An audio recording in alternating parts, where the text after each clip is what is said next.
Hi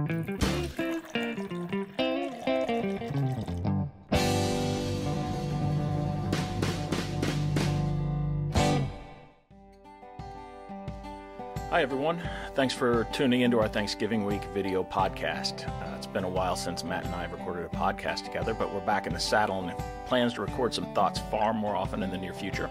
And better yet, we've welcomed our world whiskey writer Wes Jolly this time around. For this cast, we've got a three-way blind tasting lined up about a third of the way through the recording, and I hope you like it. We've experienced a lot of growth since the last podcast. We eclipsed 3 million views on ModernThirst.com in just about 3.5 years. We've done barrel picks, we've consulted, recorded videos, we've traveled, reviewed 200 or so different whiskeys, all on ModernThirst.com. Modern Thirst is a labor of love. It takes a lot of time, passion, and of course money to keep the site flowing with the latest whiskey news and reviews.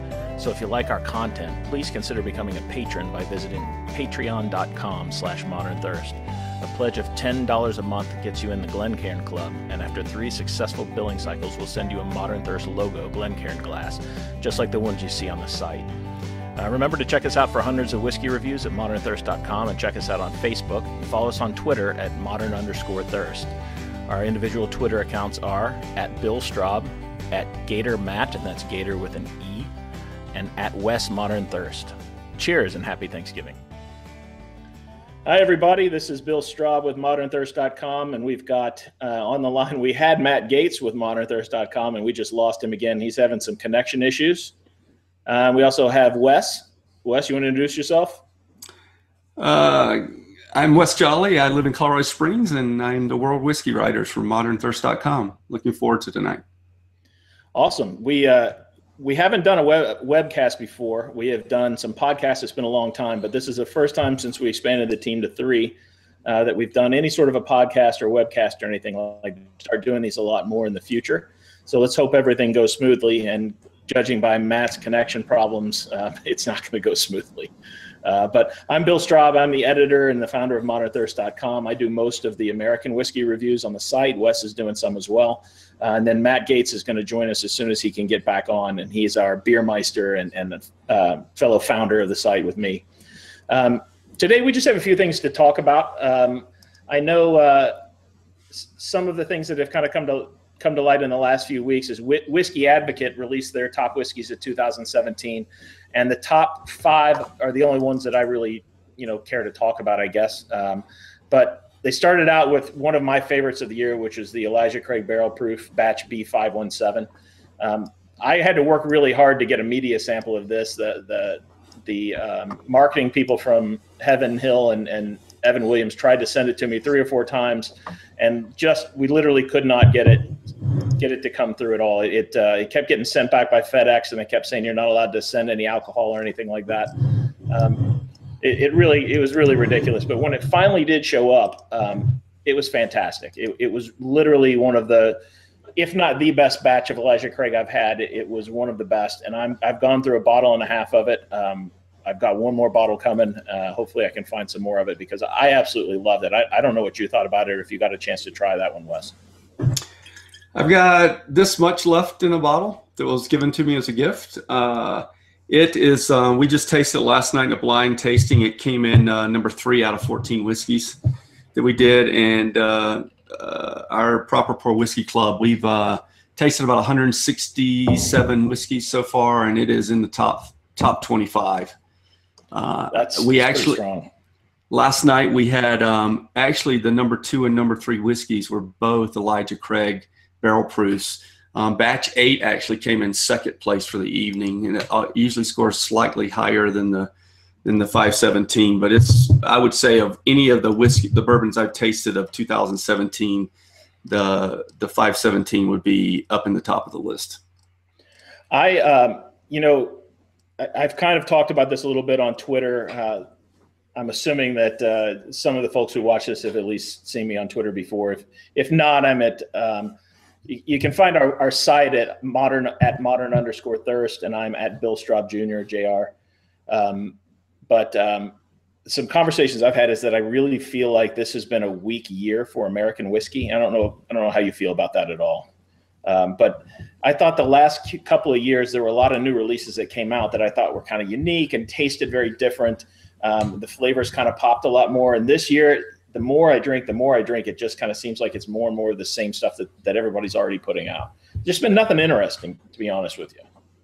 Even Four Roses, I thought was, I thought the Al Young was okay. I think the limited edition small batch is a little better, but neither one of those are in the tops of the ones that I've had over the last 5 or 6 years, to be honest. I didn't get to try either of those. I was trying to hunt down a bottle of Al Young. It usually takes a little bit longer for those to get out to Colorado. But I've been trying a lot of different scotches this year, a little bit more of the world whiskeys. So a little bit, have a little bit more on that front. But we've had some good older, not 2017 releases that have come up in our tastings for our club. We had the 2015 Stag, which was a true winner, but nothing this year that I would say is really catching my memory right now.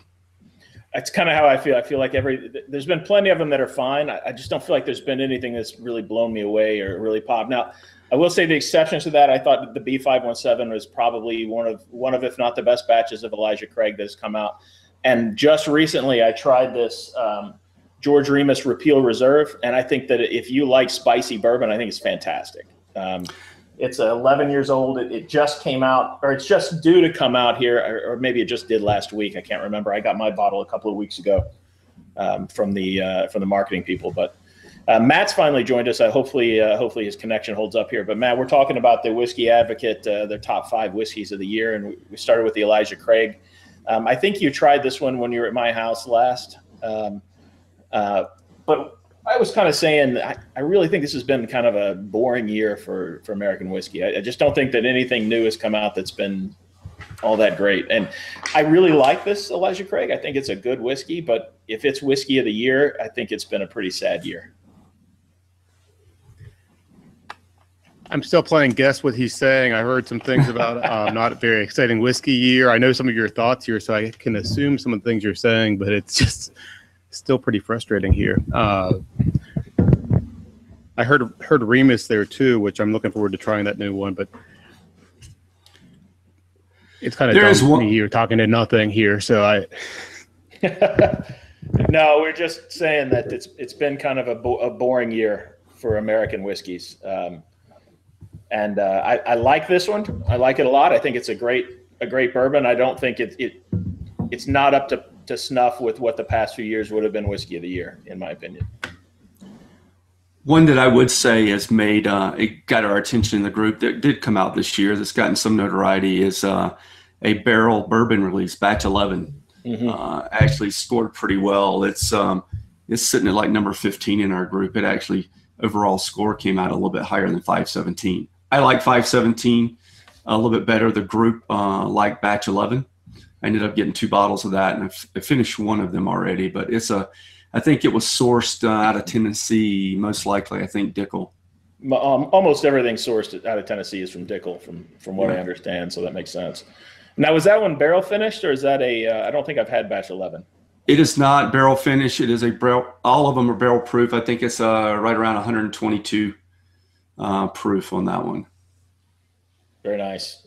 I'd like to give that one a try. I haven't had that one. I thought Batch 8 that won the whiskey of the year was good, but I don't know. That was another one where I kind of felt like it was I forget, what was that, the San Francisco Spirits Festival whiskey of the year, I think. I think so, and I think 11 won some awards also. I've got Batch 6, Batch 11. I think they're at either 13 or 14 now. I also have had their Batch 2 of their whiskey, which is sherry finished. Right, that's the one. Batch 2 of their whiskey release. It's interesting because I've been trying to educate myself a little bit on world whiskeys this year, and it's really opened my eyes to what barrel finishing can be when it's done correctly. And a good sherry bomb scotch, I think, is a fantastic whiskey. I had the Aberlour Abunada, and I'm going to butcher every time I say Abuna. Abuna, that's it. Yeah. Abuna. And I thought that was incredible. I thought that was an incredible whiskey. I loved it. I could drink that all day. It's delicious. Glendronach is also along those lines. Glendronach, I have sitting back there on the shelf in the background, the 12, the 15, the 18, and the 21-year-old of that. They're all completely finished in sherry cask. They're also, you can't find the 15 anymore. It's on hiatus, but you can find the others.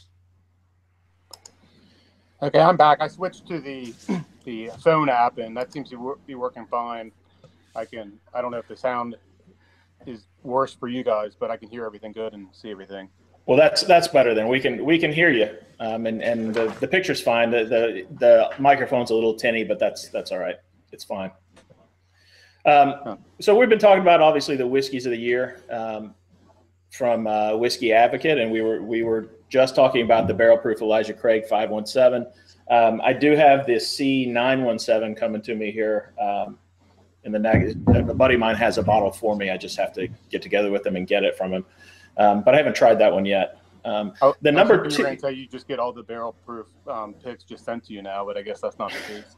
Well, they didn't send out whiskey samples of this 917. So I contacted the marketing guy at Heaven Hill. He's a real nice guy. And he said he would see if he could find one, but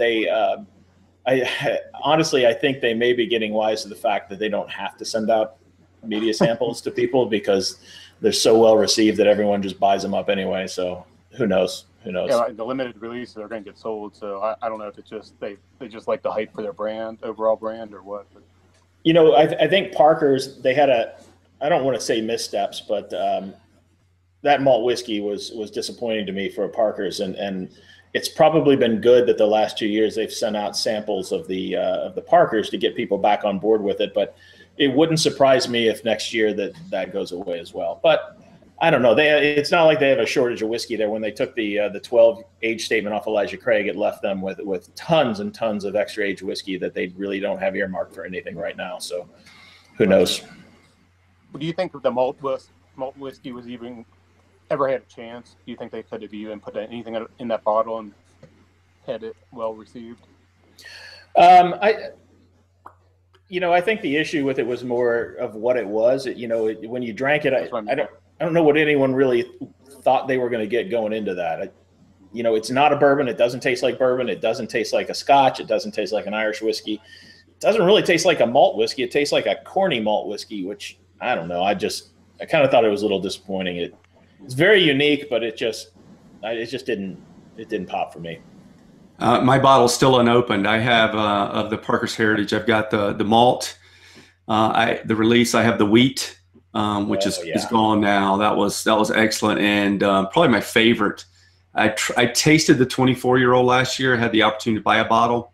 I didn't take the guy up on buying it after I tasted it. I just didn't think it was worth the price for it. But the Promise of Hope a few years back is one of my favorite all-time bourbons. I still have some Promise of Hope back here. Not much. It's just hanging on there. But that's classic bourbon, just executed perfectly. I think I may have a vaulted 4-ounce sample downstairs, and I'm waiting for someday to bring out. But if I have any, that's all that's left. I really. Heaven Hill's an interesting organization, and it opened my eyes a little bit when they removed the age statement from Elijah Craig, because to be honest, some of the barrel picks of Elijah Craig now are better than the old 12-year was, and I was probably as livid as anyone when they took the age statement off of that. That was my daily go-to, and I just was convinced it was going to stink, and it definitely changed, but it hasn't necessarily gotten worse. It's different, but some of them are exceptional, and I think what I've learned through it is something I kind of always suspected, and that's that Heaven Hill should not be aged past 12 years. 12 years is really the max. When you get out to the Elijah Craig 15, 18, 20, 21 years, all the different single barrels they've done of that, I think each one gets successively worse than the standard 12-year. I really do. I think that whatever it is, however they age them in their warehouses or the way that they batch them, they come out, I'm drinking for just my sipper tonight is a 6-year bottle in bond from Heaven Hill. That thing tastes like, you couldn't have another distillery put one out at 10 years and have more barrel flavors in the bottles. So for whatever reason, Heaven Hill just needs to stick to the, and they know it. And I guess that's why they took the age statement off. But 8 to 12, 7 to 12, even 6 to 12 with this is really all they need. I agree. The 12, I mean, obviously that was a lot of people's go-to because of just the oakiness that you got from it. It was almost unique from anything else you just saw sitting on a normal shelf. So I think you're right. They got everything they could out of that barrel at that point. So didn't they have I have an 18 sitting in there. I like the barrel proof Elijah Craig. If my memory serves me correctly, didn't they have a 23 also, a 23-year-old? I think they did, and they also have an Evan Williams 23 you can buy at the gift shop, and they literally sit there forever and never sell. If you've ever tried it, it's like chewing on a rotting canoe. I mean, there is just so much old oak flavor in there. It's like the old, old blowhard from right. It's old and it blows hard. It's kind of that's my opinion of 20-plus-year-old Heaven Hill stuff, and that's really interestingly, I think the bourbon boom has kind of caused a lot of people's taste to change. If you were into American whiskey before the last 3 or 4 years, that was the time when a 23-year-old barrel of Elijah Craig, Parker Beam or somebody, when they tasted that, would have said, throw that out, sell it to somebody, mix it in with a batch of 12-year, whatever you have to do, but it's terrible. And you couldn't sell it, and now when people have kind of come into it recently, their experience is really only with Scotch, where 20, 25 years old could be an exceptional whiskey when, the aging conditions are very different with other types of whiskey than bourbon. The climate's different, you name it. So they just assume that a 23-year-old Evan Williams is a great bourbon because it costs a fortune and it's hard to find. Yeah. And to be honest with you, for them it is. So what I think is really happening is I think tastes have changed from the general public of what people who were into bourbon 10 years ago thought was bad bourbon. People today don't. So are they wrong? I don't know. We share different tastes, but it is what it is. I just looked it up on our list. We tasted the 23-year-old. One of the club members brought that one night. It didn't crack the top 100. Yeah. For the 23-year-old, definitely over oaked. I think that the 18-year-old, there's been a couple of releases of it that were pretty good. But I think just all in all, I really do think the 12-year was better than the 18. Like the good years of the 18, I think can rival the 12-year. And I'm not going to spend $170 for the 18-year now or something along those lines. It's just not worth it to me. But a lot of people like that. If you like a lot of exceptional barrel flavors in the bourbon, then by all means go for it. I don't tell you what you should or shouldn't drink. I just tell you my opinions. Well, I think that's the problem is I think these Facebook groups and any other Reddit or whatever you want to talk about, I think that's where the people's taste profiles are coming from. They're relying on what some idiot who just started drinking bourbon says is good, maybe because of the price or maybe because of the age statement on there, and not any real opinions. And I think some of that has hurt all this too. It could have, but to be honest, if you develop your palate towards that, then it kind of the myth makes reality. Eventually, it's what you like. It's harder to find. It is rare, so I understand the attraction of going out. And if you spend $200 on a 24-year-old bottle of bourbon from Diageo or something, you don't want to go out and tell everyone it sucks. I guess Diageo just released Entrapment, which is a 25-year-old Canadian whiskey. I think that's their last one in the Orphan Barrel series. Yeah. They've got another Rhetoric coming out. Joke, or is that real? No, it's real. It's real. Wow. And the Rhetoric's what's going to be up to 24 years this year? Yeah, the next Rhetoric will be 24 years, and 24, 25 is the last one, right? I think so. Yeah. And funny enough, I thought the 23 was the best Rhetoric since the first one, this past one. So maybe they're finding something. I don't think any of the Orphan Barrels are particularly good. I thought Lost Prophet was excellent, but that was, of course, distilled by Buffalo Trace. Forged Oak is okay. I think and everything I've else tasted. I can pass on. I've tasted about 3 of them, but for the price, I would say Forged Oak to me is the best of the ones I've tasted. I liked. Have you tasted any of the top 10 that's been released in the Whiskey Advocate list? I I don't actually only have the top 5 in front of me right now, so I don't remember if I tasted any of them or not. I know number 2, and maybe we should get on to a few more of them, is the Glenmorangie A-Star 2017, followed by Wild Turkey Masters Keep Decades, followed by the Lagavulin 12 year, which I think is one of them that you reviewed for us, right? Yes, I have tasted that. I think this is the current year edition. We tasted the 2016 version. I think the one on the list is 2017. It's a cast strength, higher proof Lagavulin. Personally, I like the 16 better than the 12, and I think for the price, the 8, which they just announced was supposed to be a one-time, the 8-year-old Lagavulin is now going to be a continual part of the portfolio. A lot of people in the Scotch world were happy to hear that, because the 8-year-old is a really good entry-level Islay whiskey. So yeah, we've tasted the 12. I would put the Distiller's Edition or the 16-year-old above that, which you can get for a little bit cheaper. Awesome. Well, I guess we should have mentioned at the start that we're actually going to do a little blind tasting here that I set up for everybody else. So we'll be getting into that in just a second too, but I just didn't want everyone to think we were just going to be kind of shooting the breeze the whole time. There will be some whiskey tasting going on here. The technical difficulties were a bad start, but I think we'll move it along. Well, let's, unless anyone has any objection, let's move on and start doing some of the tasting. Yes, I think I need that. No problem. So I sent both Wes and Matt 3 blind samples. They're just labeled A, B, and C. And I haven't told them really anything about it other than there's one that I liked, one that I didn't like, and one that I was pretty sure they'd never had, and I just wanted to get their opinion on it. So we can just go down the line with A, B, and C. You should probably pour them all so that you can kind of do some side-by-sides with them.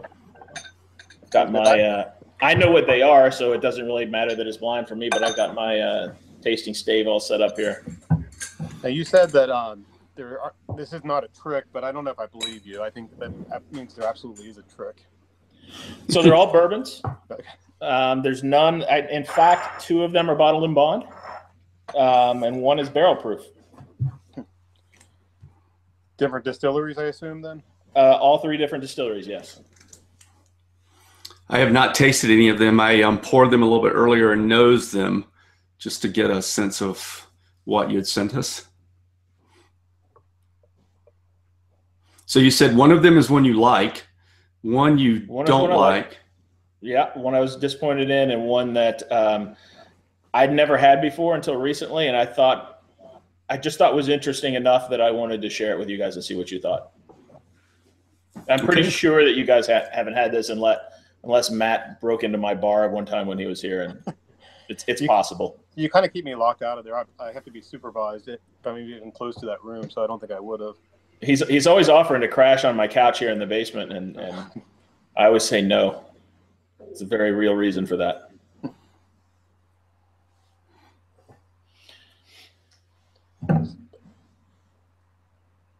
So I just wanted to kind of get your feedback on what you guys taste on each of these, and lots of people, the one that I don't like is very contentious. A lot of people love it. I just did not. So we want to start with A? Yeah, you go ahead. Kind of work in start order? with that one you want, but let's start with A and kind of get your all's feedback on it. Yeah, on the nose, I'm getting a lot of fruit here, sweet. Almost. For A, I got classic bourbon notes. I get some caramel, some vanilla. I get a lot of sweetness in it. I actually, even when I nose it, jotted down candy corn almost. And then a touch of what I call like green wood. So it makes me think there's maybe some rye in there. Maybe a second grain rye for the bourbon. I just feel like I'm getting the sweetness, like almost might be a secondary finish to it. I mean, almost like some of those makers private selections. I will say that none of them are wheat. They're all rye. This is secondary grain. Okay. Again, no tricks. I'm not. Mm-hmm. trying to fool anyone and throw a rye in there or a Right. scotch or something and see who notices. Yeah. What are your thoughts on the nose of B?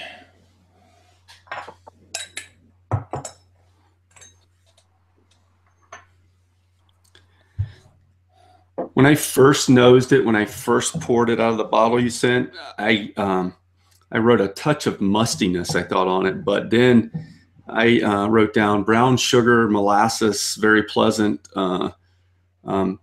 something I'd pour on pancakes. It's that a lot of the sugar caramel notes. Yeah, I get that buttery. Yeah, like maybe vanilla. I see maple.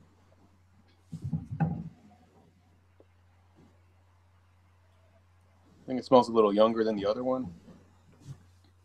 I don't know if we want to compare them next to each other like that, but You know, neither of the first two have an age statement. No. I would almost lean. I don't know. I think I was, when I nosed the three, I thought the C, the third one, actually nosed the youngest to me, but they don't have an age statement. We won't know. I do know the age of two of them, but none of them stated on the bottle. Okay. I think B has a very pleasant nose. I do too. It's better. I think better than A. Yeah, I have it. To me, the nose, I would have it slightly better than A, just off of the few times I've engaged with the two. Yeah, I don't know if you know the mash bills on here, but I'm guessing less rye in B also. I think you said A was more. You thought that was more classic bourbon. I would say of these two, I would say more B is to me. I was just getting some in A. I get some different fruit smells that I just wasn't expecting. I agree with that. I think between the two, I would lean towards A having a higher rye content than B. We want to taste this or move on to do the nose of C. Go on, taste C also. Nose C. Mm-hmm. I can pretty much bet that neither of you have tasted C again, unless Matt snuck a taste in my basement, which is possible because it was here.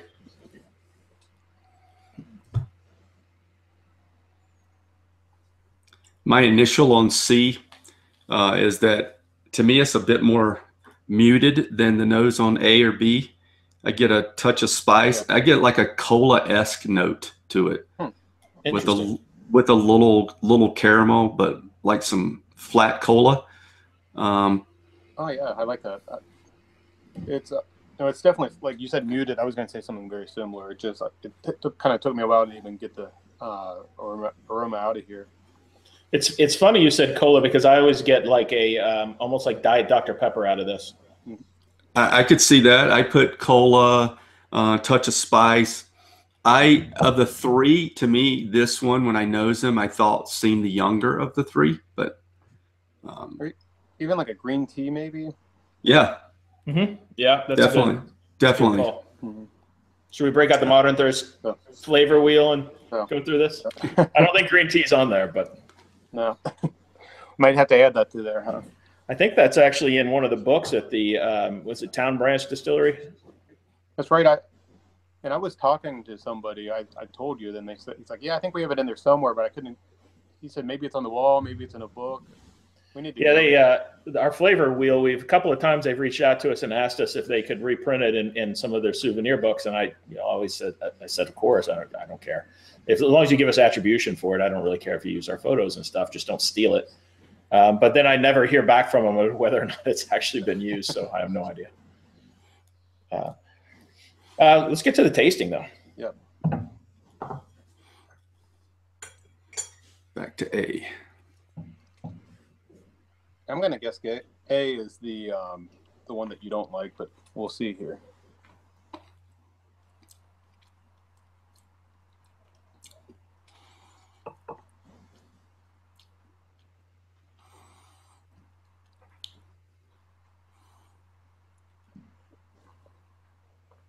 Probably that's the barrel proof, I would guess. Long finish. Prickly on the tongue. Definitely some wood rye taste coming out.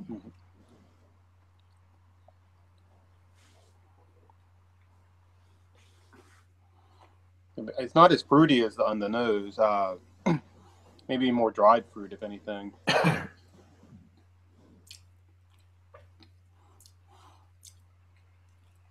Definitely get more spice on the taste. Spicier, a little bit of heat than you get on the nose. Some of that rye seems to be coming out to me. This in there. It's definitely spicy, and whatever wood I'm getting, I still feel like I still stand by the barrel finish. I get some of that, not as much as I expected, but it's unique.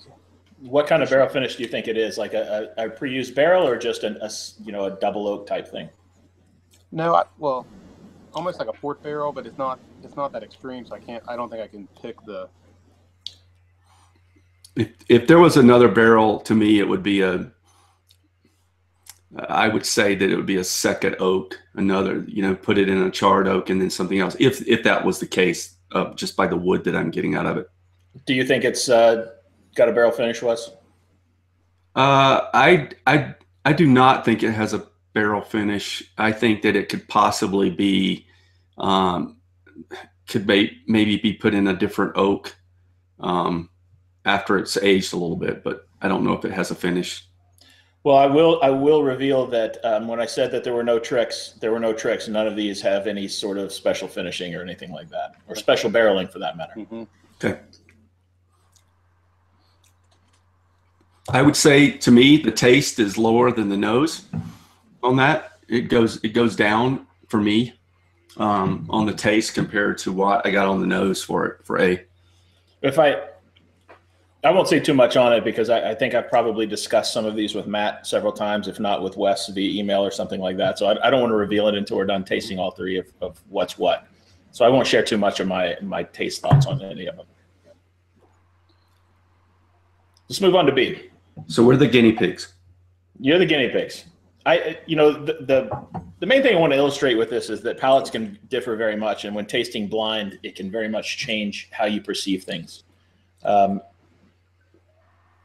I never tell anyone that you should read what I write, because I have the best palate and I'm always right of what I taste. What I hope is that a lot of people agree with me, or that they share the same palate as me, and that those people will want to read what I write when I review a whiskey. And it's the same reason that we brought Wes on, aside from just wanting some exposure to whiskeys other than American stuff. We just want other viewpoints on the site. And Wes, if there's something out there that I've already reviewed and you want to write something up on, by all means do it. The more resources we can provide to people, the better. That's right. And I think that's important too, what you said, that even when our club tastes, it's like, we have different palates. We like different things. And that's the beauty of sitting around and tasting different things to see what appeals to people. And then you have those rare whiskeys that it makes the top of their list. Last night, one whiskey out of 14 got a first place vote from every person who tasted it. That was a Weller, right? William. That was the Weller. That was the Weller from 2013. It's been tasted 10 times. It's gotten a first place vote every time it's been tasted, both known and blind. Yeah. It doesn't surprise me at all. I think it's great whiskey. I think it's by far the best format of Buffalo Trace's wheat whiskey. I mean, Pappy's included. Pappy's are insanely overrated. They're good whiskeys, but they don't hold a candle to Weller. Yeah. Yeah, I think that'd be interesting if it was available enough to have some of these people that go crazy over Pappy to do some blind taste against some of these other ones, especially the Weller. So what do you guys taste in B? Back to the palates, though, I wanted to say real quick, I think that's one thing that's great about your writing is it's consistent. And I don't think somebody has to agree or have a similar palate to appreciate those reviews, because they understand where they align with you and where they don't. So I think the catalog works well for many different people. I hope so. We actually have some readers who almost anytime I post something, they send me a message directly, and there's a couple of them who just inevitably disagree every time, and they read everything that we write. They read everything that Wes writes, and they always have an opinion that's usually different than what we posted. But we always really enjoy discussing it back and forth on emails. It just, that's kind of what this is all about. You just talk about what you have in common, talk about what you taste differently, and I've had my mind changed on stuff before. It's just the way it is. It's all fun. I mean, we don't get paid for this, so. As much as I would like to. If we got paid for this, Matt might have some better technology and he wouldn't be sideways on our screen right now. I cannot believe we had these technical issues. I was worried about this all day, and I've tested it and was real excited, and here we are. But anyway. So taste B, what do you guys taste out of B?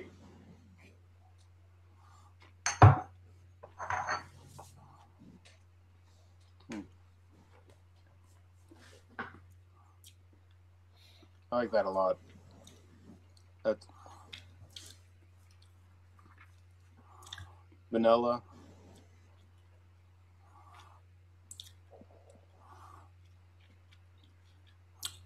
I like B. I think that I think between the two, this is my guess. I'm thinking that B may be a little bit higher proof. You said one was higher proof than the others, 2 bottle and bond. So I don't know. I think B might be a little bit higher, but I would say the opposite, surprisingly. Really?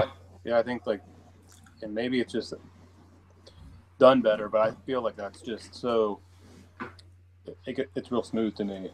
I get that. So through 2, do either of you guys have a guess at all about what they might be? Or at least the distillery or something along those lines of either? I was about to say that about A. I feel like we should be able to pick that distillery because it seems unique enough. And so I'm starting to wonder if it's a distillery I'm not as familiar with. And I saw your Yellowstone sitting behind you. I was like, maybe it's that. But I haven't opened it. I just got that Thursday or Friday, so it's a couple of days ago. That's the new limited edition. It is the best looking bottle in the business, by the way. I don't know who makes the bottles for Limestone Branch, but these things are gorgeous. The minor case rye bottling was fantastic, and then this one. Try not to knock my whole computer over reaching for it. The tube aside, I just think the labeling, the embossing on the bottle and everything, this is just a beautiful packaging. It just makes you want to pop this thing open and down it. I hope the whiskey inside's good. This is the first thing they've released that has first time they've released a Yellowstone that has a little bit of their own distillate in it.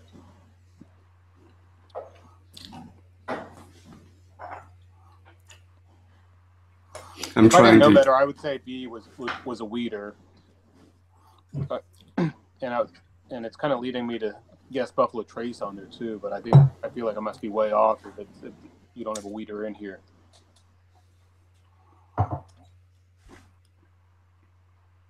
I'm going to cleanse my palate with a little Heaven Hill.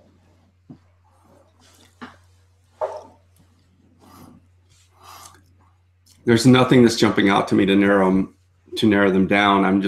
I'm excluding distilleries for them. I don't think A is a bean product. B,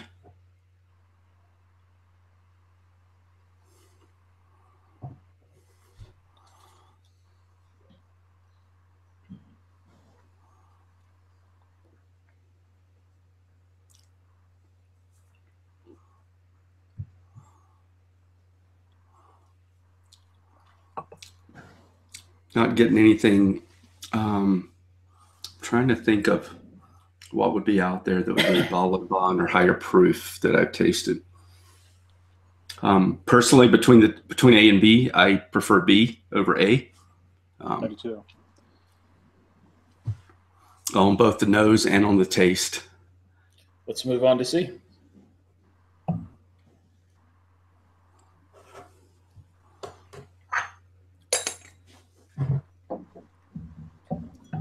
I need to get some of those Glencairn covers. I used to use the watch things, and I went to a tasting at a buddy's house and left all of them there. I had a box of like 200 of them. And oh, really?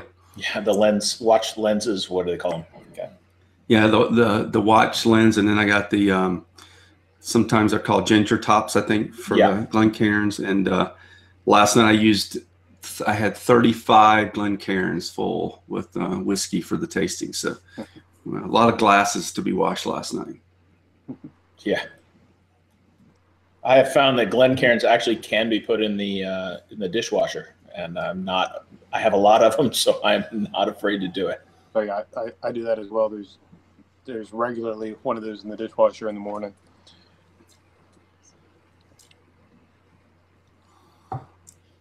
What are your thoughts on the palette here on C? That Cola S spice with a touch of caramel continues for me. So I would say that if I'm looking for balance, I would say the nose and the taste are comparable. You taste what you expect to taste. Not that I like what the nose is and the taste compared to the others. I would put, to me, of the three, I would put this third. I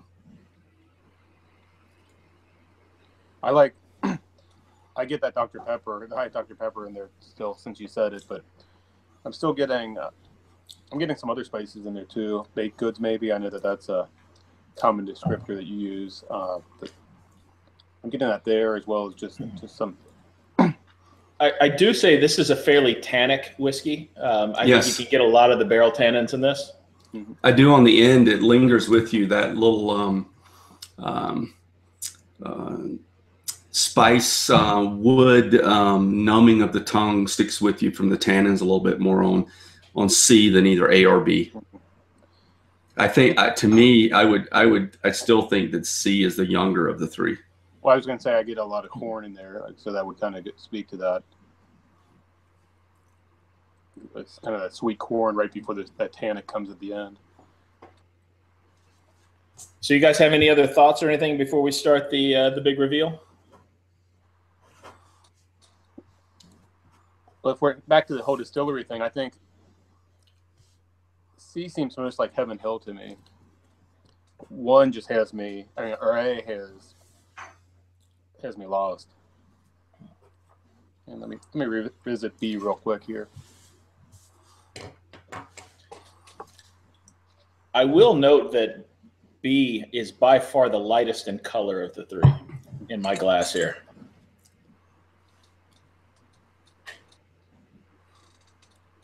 I don't know if you guys get the same effect. I don't see that. I don't know how well you can see it. Maybe it's just that I've drank a little more out of B, but Wes and I disagreed on that, but I thought B seemed lower proof than A. To me, the color on them is pretty close from what's still in the bottles back there. I mean, I'm not going to venture to guess what they are, but I will put them in an order. Yeah, go ahead. And Matt, Wes, what's your order first? Let me taste C again, and then I'll get back to you.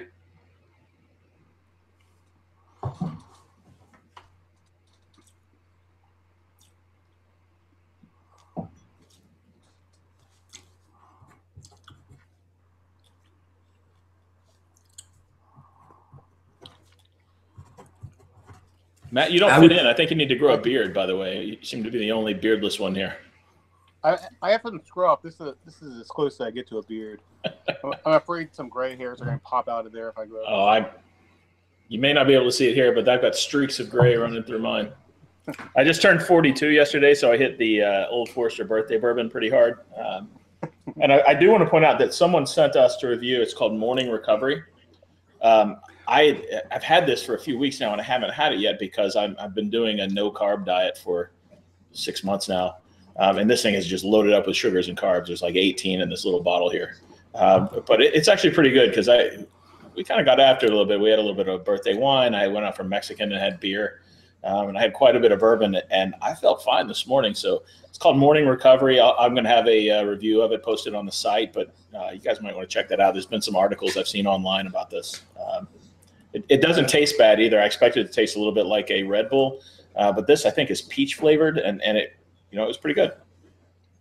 That's good to know. How much did they pay for that spot on this podcast? Yeah, indeed. No, we I wouldn't talk about it if it sucked on the podcast, or I would tell you that it sucked. But all I know is that I drank this last night after having a lot of alcohol, and I was feeling pretty good this morning.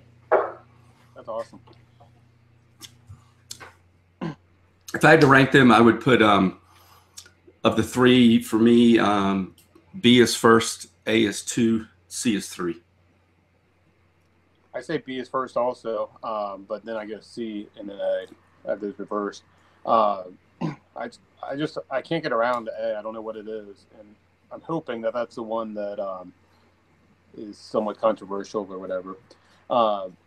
I could pick. There's something I really like about C, and I feel like if I had these two bottles on my shelf, it'd be a mood type thing, going between B and C. Well, I will say that you guys were pretty close. C is the one that you've probably never had, and it's also the one that's barrel proof. Okay. C is it's an Indiana whiskey. It's from Starlight Distillery in Indiana, which if you're in the Louisville area is Huber Farms. It's that family. I only picked this because I did a barrel pick with Westport Whiskey and Wine, who, in my opinion, is the best barrel picks in the city. One of the 2 or 3 best barrel picks in the city, if not the best, just consistently. I was just really impressed that these are 3 years old, right around 3 years old. They've only been doing bourbon for about that long. Typically, when I go to craft places, I really don't like what they do. I have to be honest. Most of the craft distilleries kind of suck, at least for the first 4, 5, 6 years in existence. And I think there's a lot of promise in this. It's young. They change the mash bill all the time. When you go through their barrel picks, it is just constantly like, well, this one has 3 different types of corn, and this one only has 1 type of corn, and we change the percentages, and they have different barrels all over the place. This one is just, I thought it would be interesting because I do very little craft distillery coverage on Modern Thirst because I don't like it. But this is one that I think does it right. And I had a chance to meet some of the Huber family that own it. And they also have some wineries. The corn and everything is grown on site for this. It's a huge farm. You take your kids there to pick pumpkins in the fall and stuff like that. But it kind of allows them a wide range of opportunities because they grow so much stuff on site to do a number of different type of liquors. But they send the kids when they're in college, and they go out and do internships at major wineries out in California, and they're doing co-ops at the big distilleries, and I think they're doing it right. And I just thought it would be interesting to kind of let people see that. I also don't cover a lot of Indiana stuff outside of MGP. Right. You know, if you went to the University of Kentucky like Matt and I did, Indiana and Kentucky are more rivals than anything else. But there's some good stuff coming out of the state of Indiana. I'm sitting about 10 miles from MGP right now, so I have a little bit of a loyalty there. It's kind of greater Cincinnati. So, Bill, what was the mash? Do you know the mash bill? And what was I don't know it on that? this one. Okay. I think this one had it may have had a little bit of Bloody Butcher's corn in it, which is that really red kernel that you see. But this is 111 proof, and it was about 3 years old. Okay. And it was barrel 1455. I think they still have some of these at Westport Whiskey and Wine. They're probably $65 a bottle. It is cast strength, and it is unfiltered. So they literally just take the pieces of the barrel out and send it on its way. Well, at least I got that was the youngest. You did. You nailed that one from the start, just off the nose. So good call on that. I just really think that there's a lot of, for a fairly young whiskey, I think there's a lot of promise with that. Most anything else I taste at 2 to 3 years old coming out of a lot of these craft places, I just want to say, look, I understand the dollars and cents matter here, but you need to put that stuff back in the oven and let it bake a little bit longer. But I think they're going to have some good stuff when it hits about 5, 6 years old. I think they're going to have some pretty tasty stuff. So what was everyone else's favorite was B, right? Right. Yes. I agree with you on that. So the other two, obviously, if that was the barrel proof, the other two were both bottled in bond. So they're both around 4 years old, most likely. And 2 is one of my favorite bottles in bonds that's come out in the last couple of years. Old Forester 1897. That makes sense. I think 1897 is the closest you will find to the, let's say, 2014 through 2016 birthday bourbon in taste, without actually getting those birthday bourbons. For me, it has a lot of the pie crust, graham cracker, that kind of like when when the Old Forester distillery is like hitting on all cylinders, that's what you get out of it. When you get a really good bottle of something, that's what you get out of Old Forester. And this one to me kind of hits that run. And now since this came out, of course, the 1920 came out. And I think the 1920 is phenomenal whiskey. That was my question. Yeah, I'll take the 1920 over this, but I love this, and I like the 1890s or the 1870 as well. The first one that came out of the series, but I put this one in because the other one was bottled and bond, and I didn't want to put in one that was 90 proof to put it up against that, or one that was 7 or 8 years old, because I didn't think it was fair. So of the, I have a bottle of 1920. I haven't cracked it yet, but I've heard great things about it. You'll love it. What do you think though about of the Old Forester line versus the other Brown-Forman, the Woodford Reserve? So this is another one that it's probably going to get me in trouble with some of their marketing folks again. I don't like Woodford Reserve. I think it's unimaginative. I think it is bland. And I know that their idea, and they even pitch it when you go out and hear Chris Morris speak, they see 4 different flavor profiles and they want them all to be equal. They don't want anything to pop. And my opinion is I want something to pop when I drink. And Woodford Reserve, it tastes like I'm drinking it out of a beer can. For whatever reason, there's a strange metallic finish to it. The double oaked that they did is one of their distillery series once is not bad. The double oaked is not bad if you get a good barrel pick of that, which I don't think they do the barrel picks anymore. But overall, I don't like Woodford. You want a Scotch drinkers? That was kind of part of their thing, right? Yeah, I mean, yeah. And to be honest, it was one of the earlier premium bourbons that kind of came out when people were really starting to kind of make bourbon something other than your grandfather's drink. But, I grew up here in Louisville, Kentucky. And if you grew up in Louisville, Kentucky, you can talk about a lot of places with whiskey cultures, but there is a bourbon culture in Louisville. There's no such thing as a wedding that you go to unless it's by some, it's someone who just doesn't believe in drinking at all. You don't go to a wedding that doesn't have a bar that has bourbon on it. Or you don't go to a charity event that doesn't have bourbon on the bar. And every time, I can almost guarantee you, unless it's a really high-end type of event, that house bourbon is Old Forester. So if you're me and you grew up in high school sneaking a drink here and there, don't tell mom and dad. And you grow up in Louisville and you spend a lot of time in Louisville. When you think of what is a bourbon flavor, you think of Old Forester, because that's what's everywhere. It's just everywhere. It's distilled here in Louisville, and it's basic to me. It's just, what does it taste like? It tastes like bourbon. It's not the best. It's not the worst. You get a good bottle of the signature that's 100 proof. I think it's fantastic. I think the 1920 is amazing bourbon. 1897 is really good, and the 1870 is pretty tasty. But the Woodford Reserve, I can do without. We hadn't talked about this before, so that's interesting because I was just curious. I visited there. I've tasted it. Been given bottles of Woodford Reserve, and I have exactly the same view. It's one of the mainstream bourbons. It's probably my least favorite. But the Old Forester, on the other hand. First time I had Old Forester 86, I had it kind of blind. I went to a whiskey bar and I paid for 3 pretty nice whiskeys. And they asked me if I wanted the house bourbon for the night. And I told them, bring me a glass of that too, but not tell me what it was. Tasted everything, and I liked the house just as good as the other 3 I tasted. And it was Old Forester 86. So I agree. To me, if I had to choose between those Brown-Forman products, I would definitely go with the Old Forester line. Yeah, I mean, it's what I grew up with in terms of bourbon. You would either say that or Makers, because Makers was the premium that was everywhere in the the 90s. And but I think that the 1920, I think that's way closer to the birthday bourbons, and in some instances, I think it rivals some of the birthday bourbons. So I think it tastes better than the birthday bourbons, but it's to me, it's a very different flavor profile. And it's also a lot hotter at 120 proof. Yeah. But sure. I think it's great. And Wes, when you crack your bottle, if you're worried about finding another one out there, just let me know, because it's all over shelves here. It's about $50-$60, and it's fantastic. It is here. It's here. You can find it everywhere here too in Colorado. The 1920. It was one of my finalists for Bourbon of the Year last year. I put it up there with the Rebel Yell 10 year. And I picked the Rebel Yell over it, but it was if I had gone the other way, it was a coin flip at the end. I think it's fantastic. I bought 2 bottles of it initially, and the first one was gone within like 2 nights or something, and I regretted that it worked with the next ones. But it's good stuff.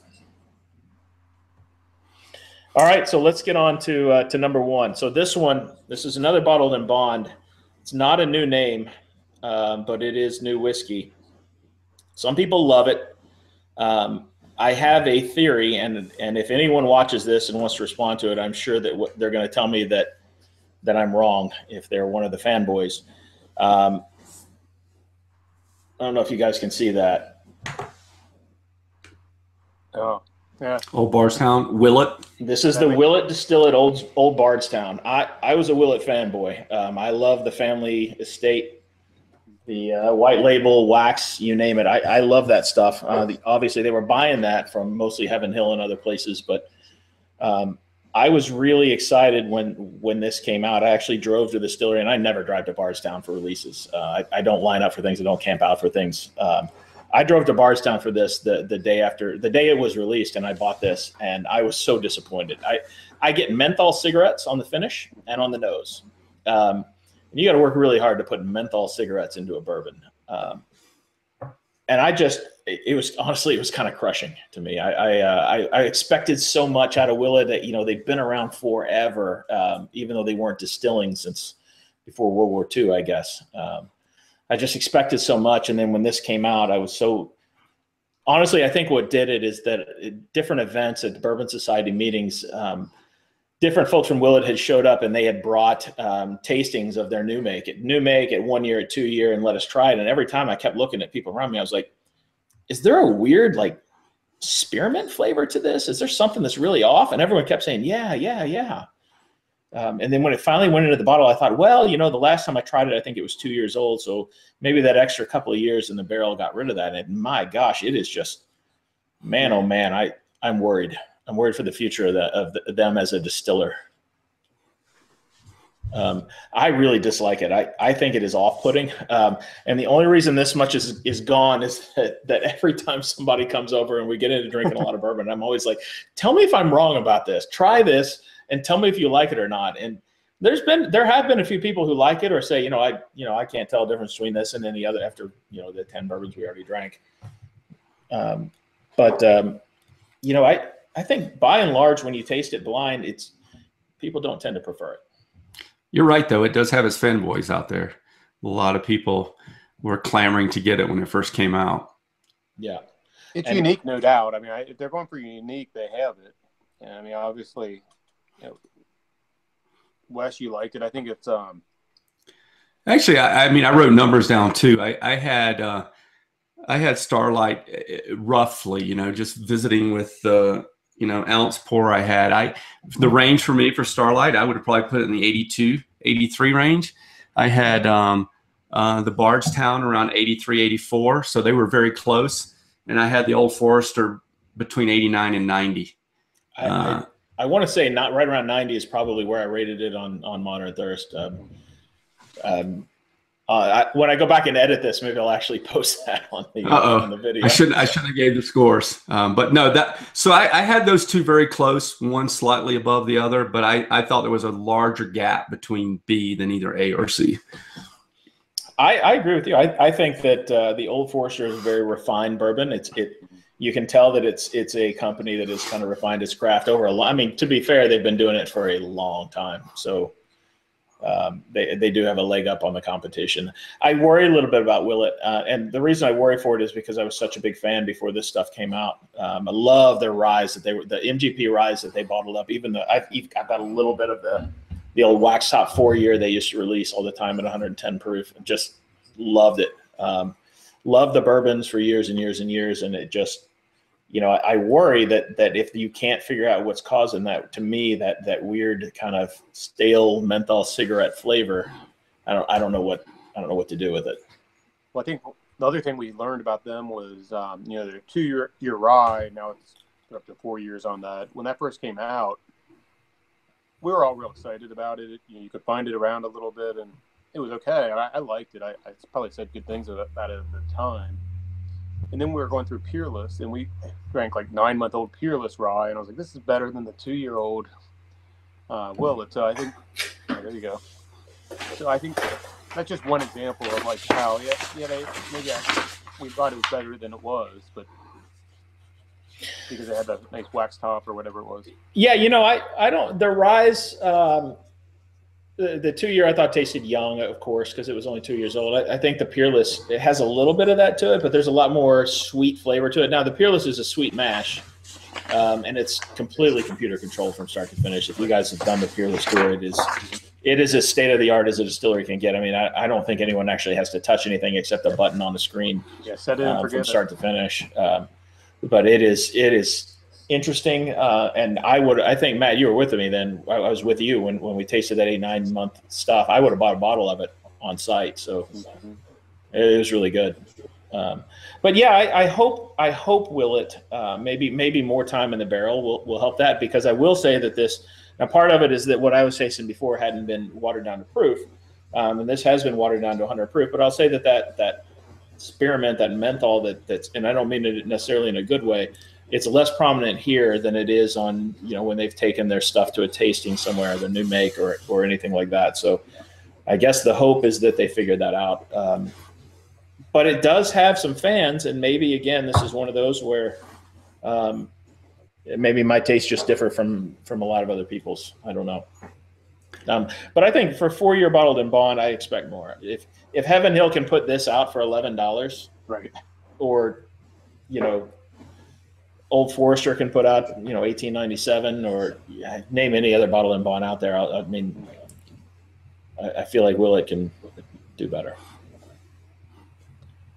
Let's hope they do. Any other thoughts on the tasting? Enjoyed it. It was fun. I think you put it together well. 3 unique ones, and I'm happy to know that I like the Starlight, because I had not had that yet. So yeah, it's interesting. I think there's it's not something I'm going to rush out and buy now, but I think in maybe a year or two, it might be really worth having. All right, so I guess we don't want to go too long in this. We're probably getting close to an hour. But I do think I did want to mention a couple of things about the website that we've got going on. We have been trying to expand our coverage a little bit. We have done, this is something we haven't done in a while. This will be a podcast plus a video cast via YouTube. We've also been adding some videos. I've done a couple of them recently that seem to have been pretty well received. So we'll try to expand that a little bit too. In addition to that, we've got. I reached out to someone that I've known for a while who is pretty much an expert at beer, about providing a little bit more beer coverage for us. Something we did at the start and kind of tailed off on, and then we had someone else reach out to us who was interested in writing for us for beer, and the sample that I've read from them seems pretty promising. So I'll keep talking with them and see if that works out. But anyway, we're hoping to add some more writers to the site to give us a little bit more coverage. I'd really like to find a cocktail writer at some point, because I get requests to talk about bitters and different cocktail mixes all the time, and I like my bourbon straight. I drink it neat. I don't even drink it on ice. So I'm really the wrong person to review a cocktail in all honesty. So I'd like to find somebody who's a mixologist or a bartender, or somebody with a background in that, who can really kind of delve into that for us, how to use it. But I really want it more in terms of how to use whiskey in a cocktail, not so much. I don't really care about a foo-foo drink or a cosmopolitan or something like that. So there's got to be some bartenders out there that would love to do that. They could build their resume a little bit and maybe even compile it into a book at some point. Yeah, because those cocktail books are kind of the rage too. Yeah, I mean, this is a labor of love, because we don't get paid on this, and we're not profitable at the moment. We make just enough money to pay for the expenses of keeping a website. We buy our own whiskeys unless it's something that's sent to us for a review. We buy our own audio video equipment and all that fun stuff. But we also don't mind if somebody wants to pitch their club or their bar or whatever it is that they work at. With that, also, I did want to mention Wes's Proper Pour Whiskey Club is something that I think looks like an awful lot of fun. I've been looking at kind of starting the same thing in Louisville, and I mentioned to him recently that I might be interested in doing a Proper Pour Whiskey Club Louisville chapter at some point in the future. Wes, how did Proper Pour come about, and what exactly is it? We were talking about that last night. Actually, Proper Pour Whiskey Club came about in 2014, summer 2014. 3 guys, myself and 2 other guys, got together who enjoyed whiskey, and we brought some bottles together and decided we were going to taste 7 or 8 different whiskeys the first time. We enjoyed it so much. We tasted them, wrote down our tasting notes, and then talked about them and scored them on a 100-point scale. And we liked it so much, we decided to keep doing it. And we slowly started adding members. Right now, we've had about 9 or 10 different people go through. We've got 7 active members right now, and we had 7 people show up last night. So it was it's kind of a labor of love also type thing. We've met 33 times as of last night. We've tasted 167 different whiskeys, and we have tasted over 300 whiskeys because we taste them known and then we taste them blind.